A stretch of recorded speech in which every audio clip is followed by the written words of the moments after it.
Assalamualaikum warahmatullahi wabarakatuh dan selamat malam. Perkenalkan, nama saya Siti Fatimah Jesoro, NIM A321222079, kelas C mata kuliah Sistem Pemerintahan Daerah, dosen pengampu. Dengan hormat saya sebut namanya Dr. Hasdin SPD MPD. Baiklah, saya akan memaparkan hasil diskusi kelompok 1 dan kelompok 2 dengan materi yang pertama, ketentuan umum tentang pemerintahan daerah, yang materi kedua, pembentukan daerah dan kawasan khusus. Pertanyaan yang pertama, jelaskan ketiga asas penyelenggaraan pemerintahan daerah dan caranya dari asas tersebut. Jawabannya, penyelenggaraan pemerintah daerah di Indonesia didasarkan pada tiga asas utama, yaitu desentralisasi, dekonsentralisasi, dan tugas pembantuan. Asas desentralisasi memberikan kewenangan kepada daerah otonom untuk mengatur dan mengurus urusan pemerintah berdasarkan kepentingan masyarakat setempat. Contohnya penetapan peraturan daerah atau Perda dan pengelolaan sumber daya daerah. Asas dekonsentralisasi melimpahkan kewenangan dari pemerintah pusat kepada daerah. Instansi pemerintah pusat di daerah seperti pelimpahan kewenangan di bidang pertahanan kepada kantor wilayah Badan Pertahanan Nasional. Asas yang ketiga, asas pembantuan memberikan penugasan dari pemerintah pusat kepada daerah untuk melaksanakan tugas tertentu. Contohnya pelaksanaan program keluarga berencana atau program vaksinasi nasional. Ketiga asas ini saling melengkapi untuk menciptakan pemerintah daerah yang efektif, efisien, dan responsif terhadap kebutuhan masyarakat. Pertanyaan yang kedua, apakah pemerintah daerah memiliki cukup kewenangan untuk mengelola potensi daerah sendiri? Jawabannya, pemerintah daerah memiliki kewenangan yang cukup signifikan dalam mengelola potensi daerahnya. Namun, tetap dalam batasan yang ditetapkan oleh Undang-Undang Otonom Daerah memberikan ruang bagi pemerintah daerah untuk merumuskan kebijakan dan program yang sesuai dengan karakteristik dan kebutuhan lokal, termasuk dalam pemanfaatan sumber daya alam, pengembangan ekonomi, dan peningkatan kesejahteraan masyarakat.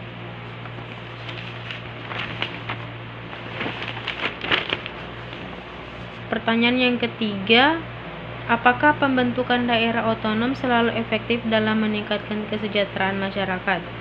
Jelaskan dengan contoh kasus. Jawabannya, pembentukan daerah otonomi tidak selalu efektif dalam meningkatkan kesejahteraan masyarakat. Contohnya, beberapa daerah otonom baru di Indonesia mengalami kesulitan dalam meningkatkan pendapat asli daerah atau PAD karena keterbatasan sumber daya dan kapasitas aparatur.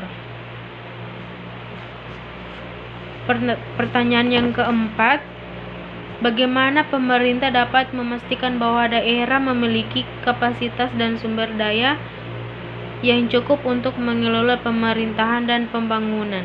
Jawabannya, pemerintah dapat memastikan kapasitas dan sumber daya daerah melalui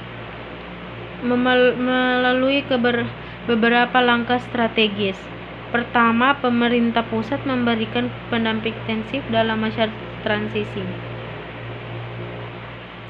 mencakup pelatihan operator, menyusun rencana, membangun dan mengelola keuangan daerah. Kedua, alokasi dana transfer dari pemerintah pusat dirancang untuk mendukung pembangunan infrastruktur dasar dan meningkatkan kapasitas kelembagaan. Ketiga, pembentukan kerjasama antar daerah dan dengan pihak swasta didorong untuk mempercepat pembangunan potensi ekonomi lokal.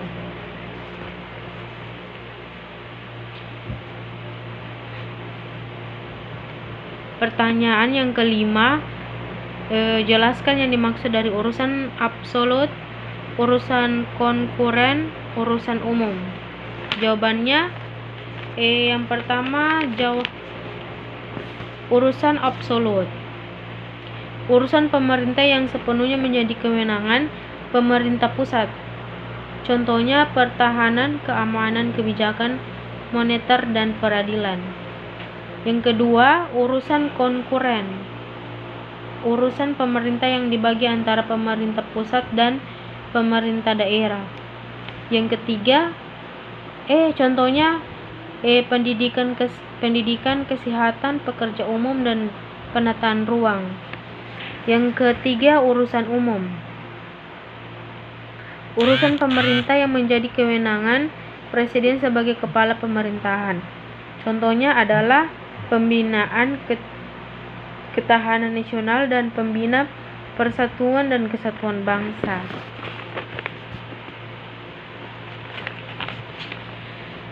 Pertanyaan yang keenam, apa tujuan dari terbentuknya daerah khusus? Jawabannya, tujuan pembentukan daerah khusus adalah untuk memberikan kewenangan khusus kepada suatu wilayah dalam mengatur dan mengelola urusan pemerintahan yang berkaitan dengan kekhasan daerah tersebut. Hal ini bertujuan untuk meningkatkan kesejahteraan masyarakat, mempercepat pembangunan, serta menjaga keunikan dan identitas daerah tersebut. Yang ketujuh, bagaimana pertanggungjawaban pemerintah daerah terhadap masyarakat yang berkaitan dengan pengelolaan sumber daya alam. Jawabannya, pemerintah daerah memiliki tanggung jawab yang besar terhadap masyarakat dalam mengelola sumber daya alam. Tanggung jawab ini mencakup ada 4. Yang pertama, mengatur dan pengawasan. Pemerintah daerah bertugas mengatur pemanfaatan sumber daya alam agar berkelanjutan dan tidak merusak lingkungan. Yang kedua, transparansi dan akuntabilitas. Pemerintah daerah wajib memberikan informasi yang jelas dan terbuka kepada masyarakat mengenai pengelolaan sumber daya alam. Yang ketiga, kesejahteraan masyarakat. Pemanfaatan sumber daya alam harus memberikan manfaat yang sebesar-besarnya bagi kesejahteraan masyarakat setempat. Yang keempat, perlindungan lingkungan. Pemerintah daerah memiliki kewajiban untuk melindungi lingkungan hidup dari kerusakan akibat pemanfaatan sumber daya alam. Yang nomor terakhir, yang nomor 8, apakah wilayah Bahodopi termasuk kawasan khusus, serta apa yang menandakan bahwa Bahodopi termasuk kawasan khusus? Bahodopi yang terletak di Kabupaten Morowali, Sulawesi Tengah dapat dikategorikan sebagai kawasan khusus karena keberadaan kawasan industri Indonesia Morowali. Industri Park atau IMIP. IMIP merupakan kawasan industri terintegrasi yang berfokus pada pengelolaan nikel dan memiliki dampak ekonomi yang signifikan bagi wilayah tersebut. Keberadaan Bahodopi, dampak ekonomi yang signifikan bagi wilayah tersebut.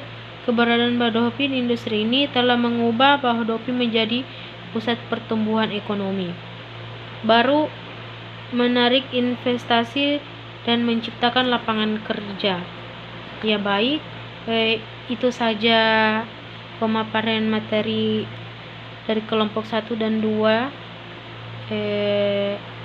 Apabila ada kurang, ya saya mohon maaf. Wabillahi taufiq wal hidayah. Wassalamualaikum warahmatullahi wabarakatuh dan selamat malam.